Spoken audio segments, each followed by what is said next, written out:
transparent, we'll be agile, and we'll be flexible in executing in our duties.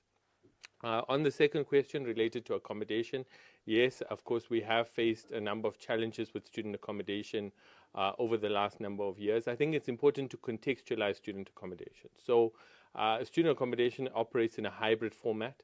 There will continue to be institutions who will manage student accommodation on their own, and we will leave it to them and will continue to exercise oversight on them to be able to execute diligently on the function of student accommodation. Where NSFAS manages student accommodation, we will be taking steps to manage that process effectively. The first step was concluding our funding decisions to ensure that we understand who our funding list is for 2026. Of course, if you're still making funding decisions during the registration period, students don't know whether they should be in accommodation or not be in accommodation. So a big step is ensuring that funding decisions are made. Once we have a NSFAS funded student, the second step is confirming whether they qualify for the transport allowance or whether they qualify for the accommodation allowance.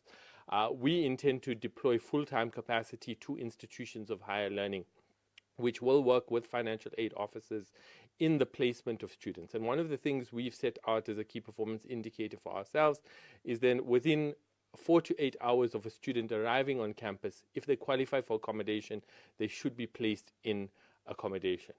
And that will ensure that we don't see instances of students sleeping in libraries, students being homeless as a result of NSFAS's operational failures. In addition to that, once we've done the matching principle of a funded student against where they're staying, we have steps in place to ensure that the lease agreement is signed between the accommodation provider and the student, so that accommodation providers can also be paid on time. And NSFAS will be managing the payment function of student accommodation to ensure better accountability to accommodation providers. So we've laid out a very clear plan and process for how we would like to execute on accommodation this year to prevent instances of what we may have seen in the past.